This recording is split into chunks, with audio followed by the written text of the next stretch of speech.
Capsule numéro 4 sur les chapitres 7 et 8. En fait, c'est littéralement le chapitre 8. La majeure partie du chapitre 8, on le fait en CST ensemble en début d'année. Ça concerne les systèmes d'équations. Donc, les méthodes de comparaison, substitution et réduction pour résoudre des systèmes d'équations du premier degré, donc deux droites qui se croisent. On les avait fait ensemble. À vous de retourner voir vos notes de CST pour ça. Il y a beaucoup d'exercices là-dessus dans votre cahier sommet. La seule partie qu'on n'a pas fait en CST, c'est la partie 8.4 du chapitre 8 de sommet, si vous vous référez à la table des matières.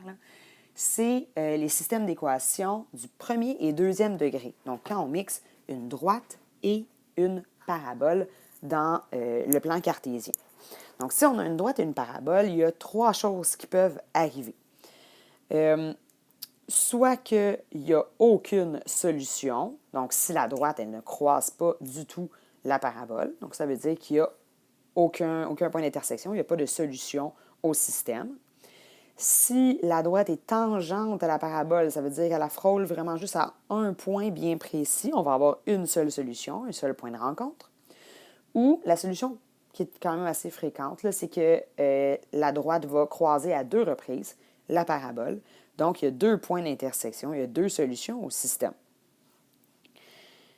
Il y a deux manières de résoudre un système d'équations du premier et deuxième degré. La résolution graphique, en fait, c'est pas comme ça qu'on va le résoudre. La résolution graphique va être utile pour voir combien il y a de solutions, mais ça ne sera pas précis, pas assez. Il va falloir y aller algébriquement pour aller prouver que nos valeurs dans notre graphique, puisque la parabole n'est pas tout le temps bien exacte, même la droite qu'on dessine, souvent, ce n'est pas tout à fait exact, précis. Donc, on va souvent vous demander d'aller faire la résolution algébrique. Les deux, en fait, il existe les trois méthodes pourraient s'appliquer, mais la méthode de réduction n'est vraiment pas efficace ici. C'est vraiment la méthode de comparaison ou de substitution qui sont les plus efficaces. Ce qu'il y a d'intéressant aussi dans ces problèmes-là qui concernent une parabole et une droite, c'est que selon le contexte, il va arriver qu'une solution soit à rejeter selon le contexte. En fait, là, c'est si les valeurs doivent être positives, entre autres. Donc, on peut en rejeter un peu comme quand on avait des problèmes dans le chapitre 4 sur la fonction quadratique et qu'on devait rejeter une des deux réponses selon le contexte, tout simplement. On a ici deux exemples aux pages 9 et 10. À la page 9, avec un contexte. À la page 10, un petit peu plus corsé, mais je vais le faire avec vous. Vous allez voir, c'est pas trop méchant, même si on n'a pas trop d'idées. C'est pas vraiment une fonction quadratique, c'est une fonction du deuxième degré, mais je vais vous en parler après. C'est pas une fonction, en fait, c'est une relation. Bref, on commence à la page 9. On a Élodie qui s'amuse avec un pistolet à l'eau. La trajectoire du jet d'eau est parabolique, c'est une parabole, orientée de façon à atteindre une rampe de planche à roulettes. Dans un plan cartésien gradué en mètres, la trajectoire du jet d'eau et la position de la rampe sont montrées avec les règles qui sont là, où X représente la distance horizontale et Y la hauteur par rapport au sol. À quelle hauteur et à quelle distance d'Élodie le jet d'eau touche-t-il la rampe? Donc, première chose, modéliser, si ce n'est pas déjà fait, définir les variables et modéliser la situation par un système d'équations. En fait, c'est pas mal déjà là. Le X, on le sait c'est quoi, le Y aussi, et les équations sont déjà données. Merci, c'est fait. Deuxième étape, représenter graphiquement les équations pour prévoir le nombre de solutions et les restrictions, donc pour dire c'est laquelle des solutions qui va nous intéresser. Fait que si on représente la situation graphiquement, on se fait un petit croquis, ça n'a pas besoin d'être précis. Le but, c'est pas de prendre une heure à faire un dessin des plus exacts. Donc, souvent dans l'examen, je vais vous donner un plan cartésien, mais c'est vraiment juste pour se faire un croquis de la situation. Parce qu'après ça, il va falloir y aller algébriquement de toute manière. Donc, ma parabole, elle a un sommet à 2, 2.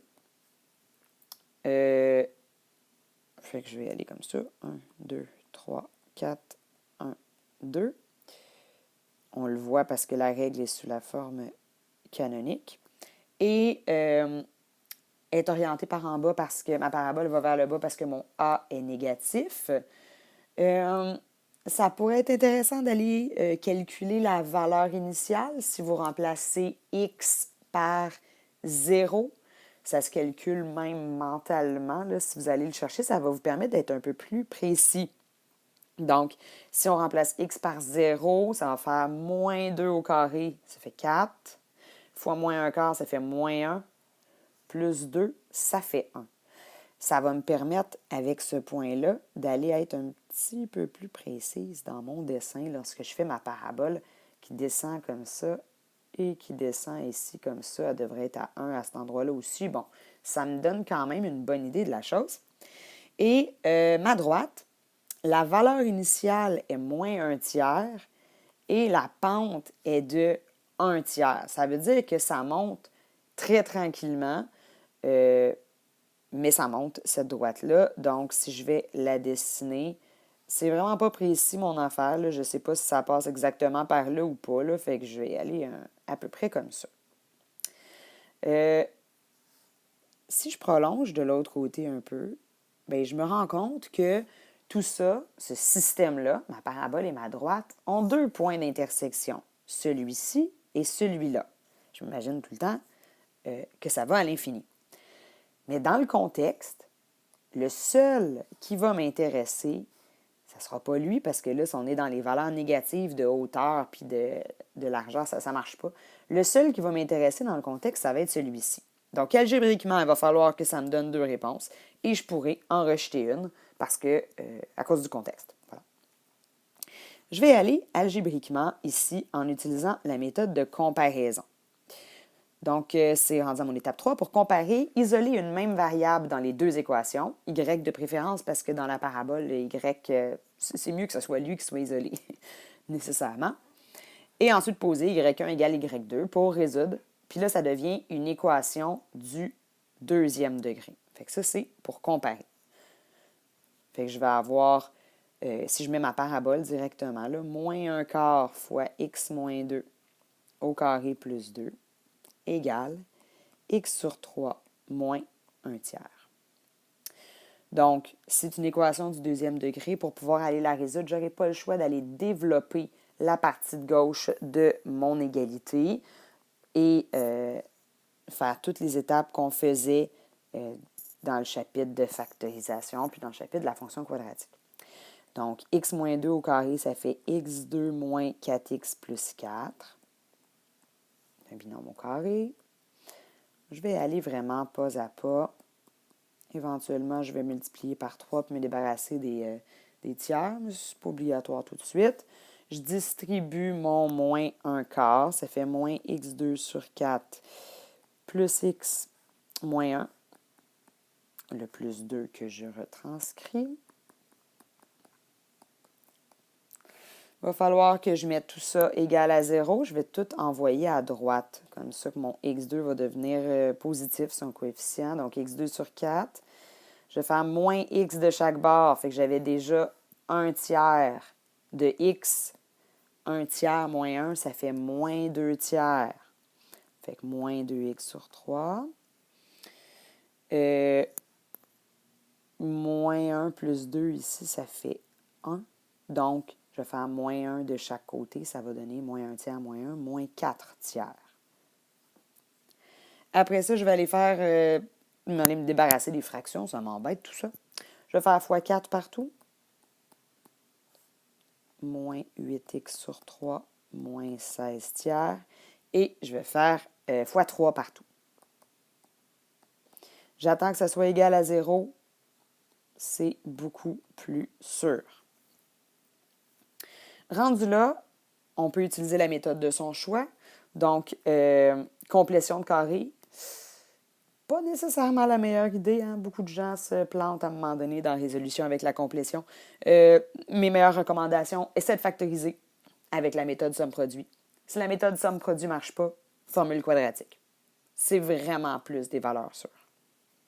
Puis avec un A, un B et un C qui sont entiers, beaucoup plus facile d'utiliser la formule quadratique qu'avec un A, un B et un C qui sont fractionnaires. Donc, je vais aller avec la méthode somme-produit. Moi, tiens, je suis aventureuse, je vais regarder si ça donne des beaux nombres. Donc, je veux que le produit donne 3 fois moins 16, donc moins 48. Et je veux que la somme donne moins 8. Mes deux nombres sont donc 4 et moins 12. Ça marche. 4 fois moins 12 fait moins 48. Pardon. Et 4 plus moins 12, ça fait moins 8. Donc, je vais aller remplacer mon terme central par plus 4x moins 12x et faire ma double mise en évidence. Donc, je peux sortir x. Il me reste 3x plus 4 moins 4. Il me reste 3x plus 4. Oups, pardon. Il s'est perdu. Je termine ma double mise en évidence en mettant ma parenthèse 3x plus 4 en évidence. Il me reste la parenthèse x moins 4 et c'est égal à 0. C'est factorisé. Donc, mes solutions, c'est si 3x plus 4 égale 0 ou bien si x moins 4 égale 0. Donc, pour que 3x plus 4 égale 0, 3x égale moins 4, x égale moins 4 tiers, ça va être celle à rejeter. Et l'autre, x vaut 4, ça va être celle à garder. Fait qu'on barre proprement, on dit à rejeter selon le contexte. S'il n'y avait pas eu de contexte, il aurait fallu aller le calculer quand même. Et on me demande à quelle hauteur est-ce que le jet d'eau va toucher la rampe, mais là, j'ai trouvé la longueur, j'ai trouvé la valeur en x, donc la hauteur, ça va être la valeur en y. Fait que je vais aller remplacer x par 4 dans une ou l'autre des équations. Mettons la droite, hein, on s'entend-tu que ça va être plus rapide? Donc, y égale x sur 3 moins 1 tiers. Je remplace le x par la valeur que j'ai trouvée. 4 tiers moins 1 tiers, ça fait 3 tiers, ça fait 1.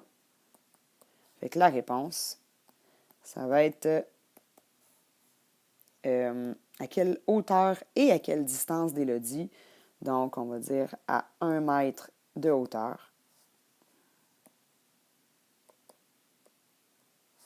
Et le x valait 4, donc à 4 mètres d'Élodie, puisque Élodie se trouvait comme au point 0, dans le fond, à 0, 0. D'Élodie, c'est un E. Oui. Et voilà. Donc, c'est comme ça qu'on utilise la méthode de comparaison. Un exemple où est-ce que je pourrais utiliser la substitution détermine le point de rencontre de la droite d'équation 3x moins y plus 1 égale 0 et du cercle. Oh, là, un cercle, hey, on n'a pas vu ça, nous autres. Non, c'est de la matière de secondaire 5, effectivement. Donc, dans les exercices, on n'en parle pas vraiment. Je voulais pousser un peu la note ici, mais c'était surtout pour vous montrer la méthode de substitution. On vous la rappelle ici en haut pour substituer à cet endroit-là. Isoler une seule variable dans une seule équation et la remplacer dans la deuxième pour aller résoudre l'équation du second degré que ça donne. Donc, ici, je vais nécessairement aller isoler y dans y ou x, là, c'est pas grave, mais dans ma droite. Allez pas faire ça dans le cercle, se retrouver avec des racines, ça va être la fin du monde. Donc, dans 3x moins y plus 1 égale 0, je vais isoler le y, pardon, ça me donne 3x plus 1 égale y. Et je vais aller remplacer dans mon cercle, dans x2 plus y2 égale 1, je vais aller remplacer mon y par ce que ça vaut ici, 3x plus 1. Ça me donne donc x2 plus, c'est tout le 3x plus 1 qui est à la 2, égale 1. Et il va falloir résoudre cette équation-là. C'est moins méchant que ça en a l'air, je vous jure. On développe le 3x plus 1 au carré, donc 9x carré plus 6x plus 1. On met ça, mais les termes semblables ensemble, ça fait 10x carré plus 6x. Je fais moins 1 de chaque côté puisque mon but, c'est de mettre ça égal à 0. Tout ça disparaît. Oh, c'est gentil ça, ça se factorise sans même somme produit. Tu peux mettre 2x en évidence simple.